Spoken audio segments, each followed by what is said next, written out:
fellow retro enthusiasts. Today we're going to take a deep dive into an icon of computing history, the Power Macintosh G5 Quad. This machine represents the pinnacle of Apple's PowerPC era, and I'm excited to share with you its history and capabilities. Let's take a moment and just marvel in this machine's amazing design and features.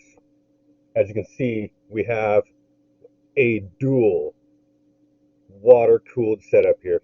Most people are very afraid of this setup, and generally they will actually remove the water coolers and replace them with an air cooler. Personally, I prefer to restore these coolers, as this one has been done. It's been fully refurbished, and there's no chance that it's going to leak anytime soon. And with regular maintenance, you can prevent this.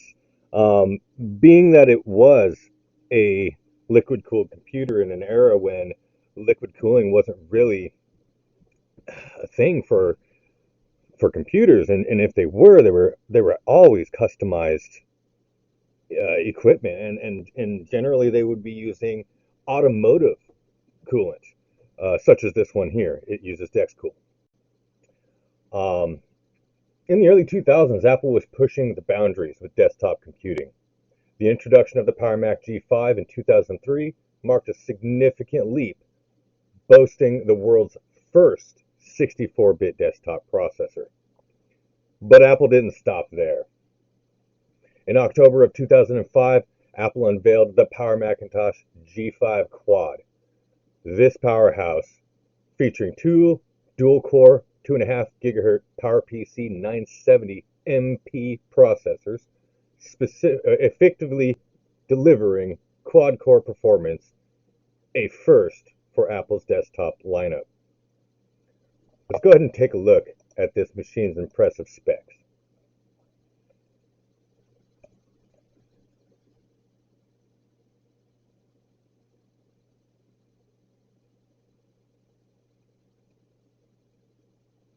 This machine is equipped with 4 cores at 2.5 gigahertz.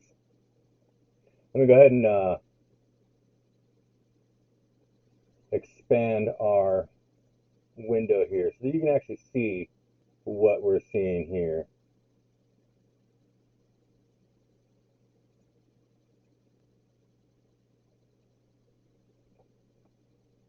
My configuration, we specifically have 6.5 gigabytes of DDR2. It's running at 4200 mega transfers.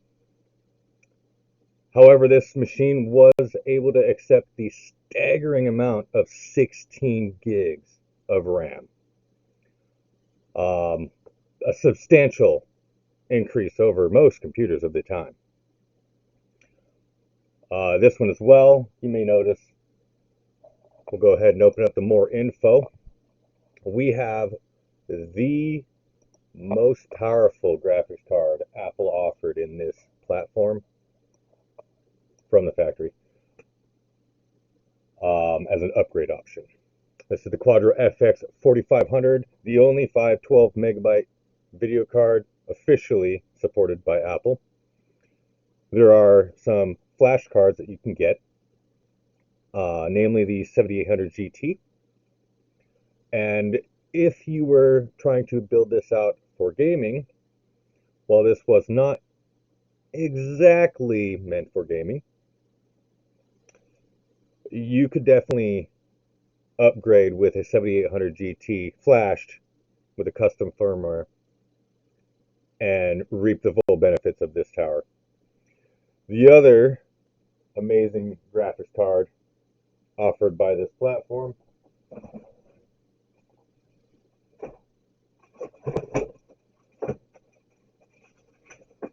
while I make some noise over here that you can't hear or see, is this amazing beast.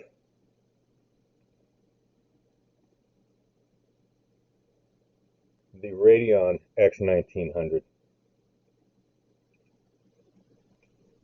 This is a 256 megabyte graphics card. And while it does have less video memory than our fabled Quadro FX 70 or 4500, the Radeon is definitely got more texture mapping units, more vertex shaders, and overall can produce a higher quality video output for gaming. The G5 Quad's architectural advantages, including the new PCI Express framework and enhanced graphics options that we just talked about, set a new standard for performance and expandability in the Macintosh lineup. To showcase its capabilities, let's go ahead and take a look at Halo for Mac running on this system. One of my favorite games of all times, and there are a lot of other games on this tower, but for the sake of the nostalgia, Halo, many may not know this, was actually originally set to be launched as a Macintosh game. And in fact, it wasn't even going to be a first-person shooter. It was going to be more similar to, I think it was Halo Reach, that they finally actually did something similar to the original concept of Halo. And while gaming wasn't its primary focus, as we stated, the G5 Quad handles graphically intensive applications with ease, underscoring its versatility. But the Power Mac G5 Quad remains a testament to Apple's innovation during the PowerPC era. It's a blend of design, performance, and expandability, left a lasting impact on the Macintosh world, cementing its place in computing history. This is just one of my few collectible Macintosh computers. So one of my very favorite, it is definitely my most powerful, obviously, PowerPC Macintosh, as it was the last PowerPC Macintosh to ever be released. Unfortunately, many others have these and have found that their water coolers have already leaked and caused catastrophic damage. So I do warn you, if you do come across one of these iconic and fabled machines, don't waste any time.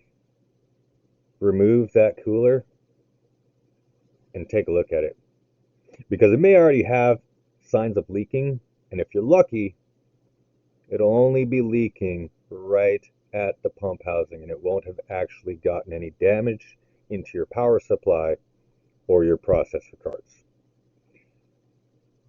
Thanks for joining me in this journey into the past.